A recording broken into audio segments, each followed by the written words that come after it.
Bonjour à tous, je suis ravie de vous retrouver dans une nouvelle vidéo Bullet Journal pour vous montrer la préparation de mon carnet pour le mois de février. Si vous avez vu ma précédente vidéo, vous savez qu'en 2022, j'ai choisi d'illustrer chaque mois par un animal différent. En janvier, je me suis tournée vers les ours polaires. En février, mois de Saint-Valentin, j'ai choisi un des animaux les plus romantiques et les plus fidèles selon moi, le cygne. J'ai sélectionné plusieurs photos et illustrations sur Pinterest que j'ai choisi de reproduire. Comme chaque mois, vous trouverez le lien de mon tableau d'inspiration en barre d'informations. Pour la couverture, j'ai choisi de dessiner un couple de cygnes en face à face, formant un cœur avec leurs deux corps. Pour commencer, je vais mettre en couleur l'eau, et pour cela, je vais aquareller des tombeaux. Je protège donc la page d'en face à l'aide de masking tape, et je protège celle de derrière avec une feuille de brouillon.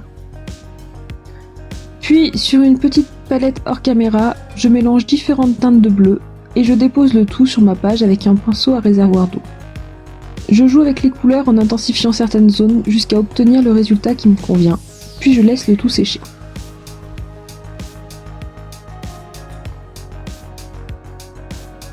Une fois la couleur sèche, je dessine les cygnes à l'aide de mon micron en pointe 01 et je dessine par petits traits pour donner l'impression d'un plumage un peu ébouriffé après avoir été mouillé.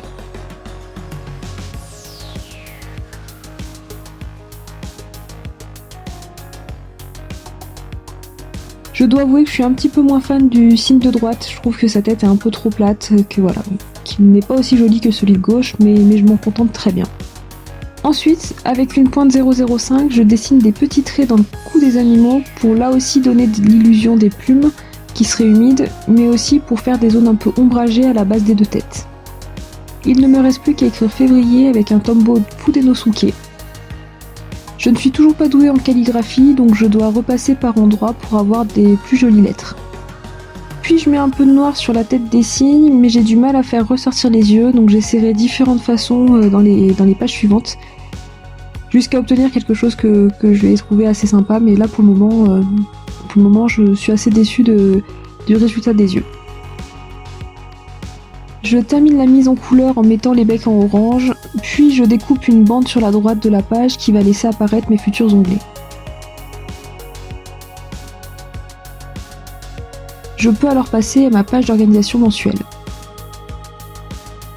Je commence par tracer mon calendrier du mois sur la page de gauche. Depuis quelques mois, j'utilise un bic pour tracer les tableaux à la règle parce que je trouvais que mes fine liners s'allumaient un peu trop vite si je traçais des traits à la règle avec eux. Comme le mois de février s'étale sur 5 semaines, je peux faire des cases de 5 par 5 dans mon calendrier.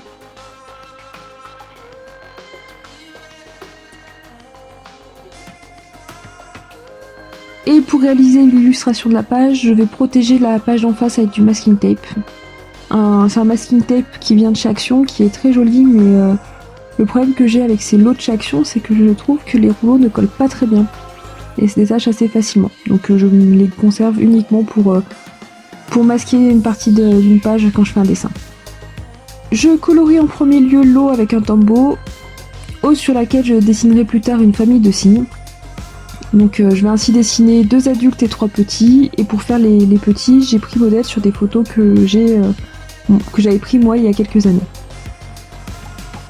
J'ai choisi que le bleu que j'avais utilisé pour l'eau serait la couleur de ma double page.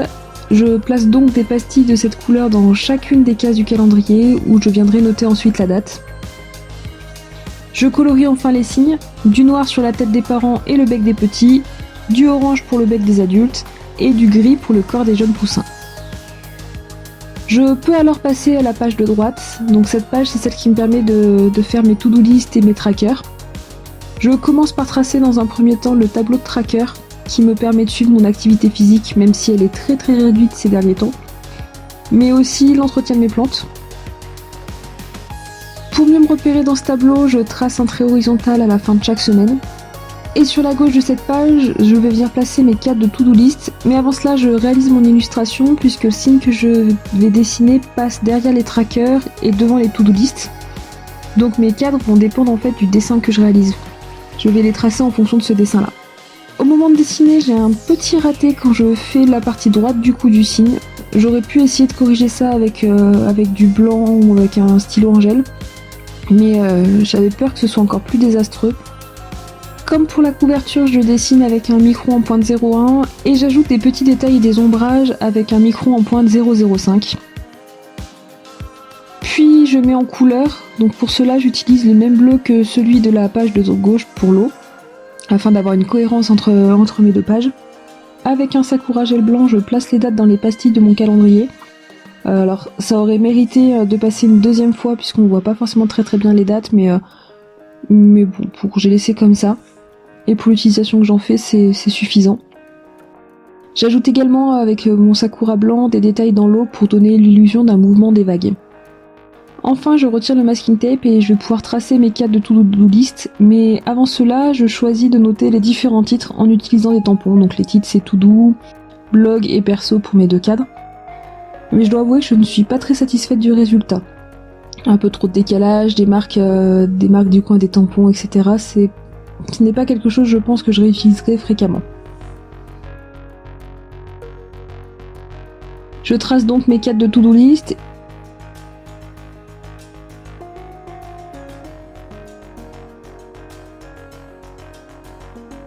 Et après avoir découpé et mis en couleur l'onglet de la page, je peux passer à la double page suivante qui est celle de mon calendrier éditorial et de mes notes. J'avais envie de commencer par l'illustration cette fois-ci, donc l'illustration qui se trouve toujours sur la page de notes. En effet, j'ai craqué sur une photo d'un couple de cygnes dont l'un est en train de couver et le second vient l'enlacer avec son cou. J'ai donc essayé de le reproduire au mieux et c'est un dessin que j'aime vraiment beaucoup. Donc comme pour mes deux précédentes illustrations, je dessine avec une pointe en 0.1 et j'ajoute les détails en pointe 0.05, notamment au niveau du nid où je trace des petits traits pour montrer un petit peu les branchages qui composent ce nid. Pendant que l'encre de mes microns sèche, je remplis ma double page avec le même tableau de calendrier éditorial que le mois dernier pour organiser mes publications sur mes différents réseaux.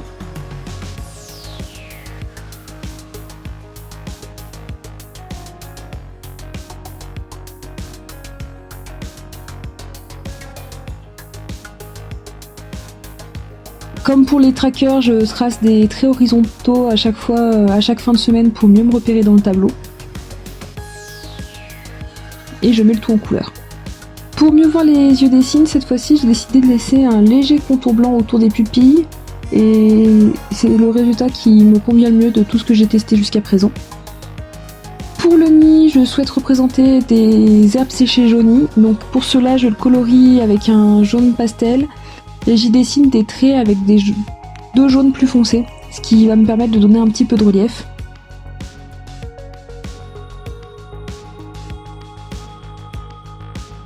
Enfin, je colorie et découpe l'onglet de la page.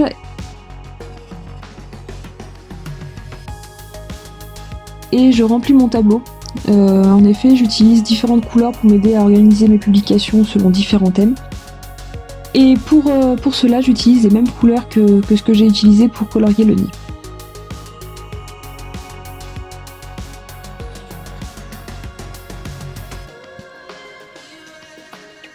Je peux ensuite passer à ma double page de budget sur laquelle je colle simplement mes tableaux.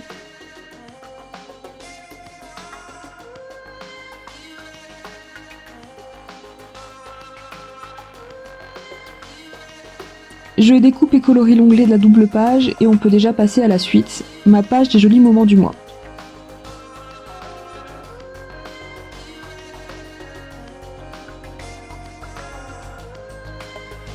J'ai choisi d'y reproduire cette illustration en l'adaptant un peu à ma sauce, donc j'ai dessiné un couple de cygnes vus à contre-jour au moment du coucher de soleil.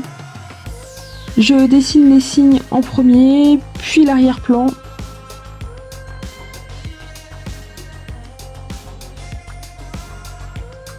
J'y ajoute l'ombre des oiseaux sur l'eau. Et je termine par le premier plan avec des roseaux, des plantes, etc. qui sont sur le bord d'un étang. Mais également des branches de saule pleureur qui viennent tomber sur l'eau.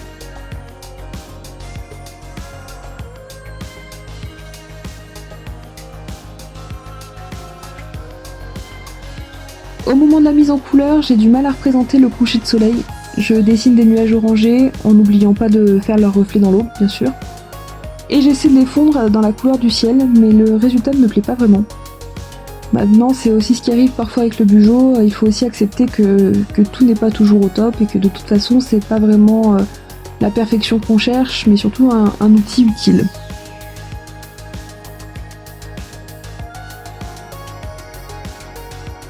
Après avoir découpé et colorié l'onglet de cette page, je peux passer aux weeklies. J'utilise toujours le même principe depuis quelques mois, celui d'une Dutch Door qui me permet d'avoir une illustration commune à toutes mes semaines. Je découpe donc une bande de la partie haute de mes pages sur 3 feuilles, puisque je vais avoir 4 weeklies, donc il y aura 2 pages fixes et puis 3 feuillets mobiles. Sur la première bande que je découpe, je laisse dépasser environ 1 cm pour coller la première et la dernière page ensemble et ainsi masquer les traces de découpe au centre de la double page. Je trace aussi un trait horizontal sur la première et la dernière page, ce qui va me permettre de marquer la séparation entre l'illustration et les grilles de semaine. Puis, comme je n'ai pas retrouvé mon calendrier informatisé, je le reproduis à la main pour pouvoir me repérer plus facilement dans le mois quand je remplis mes weeklies. Enfin, je peux passer à l'illustration. Là encore, je dessine une famille de signes dans un étang, mais avec cette fois des nénuphars. Comme toujours, les signes sont dessinés avec ma pointe 0.1. Les nénuphars, par contre, qui se demandent un peu plus de précision, sont dessinés en pointe 0.05.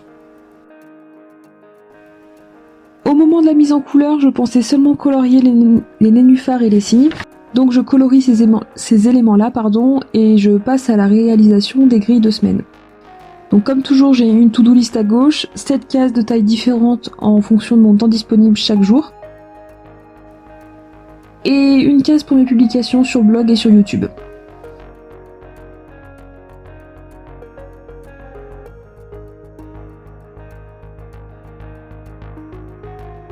Je découpe et colorie l'onglet de mon weekly, mais je trouve finalement que les signes ne ressortent pas assez sur l'illustration. Je décide donc de colorier l'eau en bleu pâle et le fond en vert pastel, comme s'il s'agissait d'herbe à l'arrière-plan.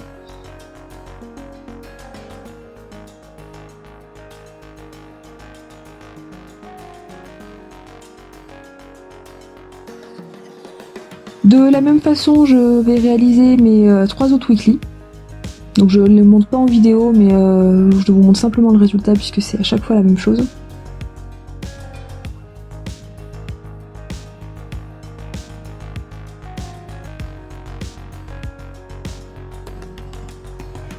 Et voilà ce que donne mon bullet journal de février.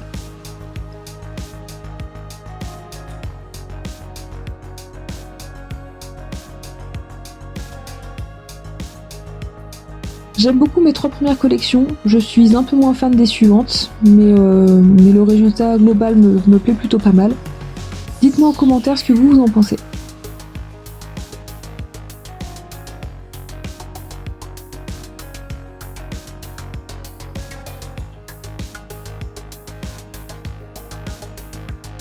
Je vous remercie d'avoir regardé cette vidéo jusqu'au bout. Si elle vous a plu, n'hésitez pas à l'aimer, la partager et à vous abonner. A bientôt dans une prochaine vidéo.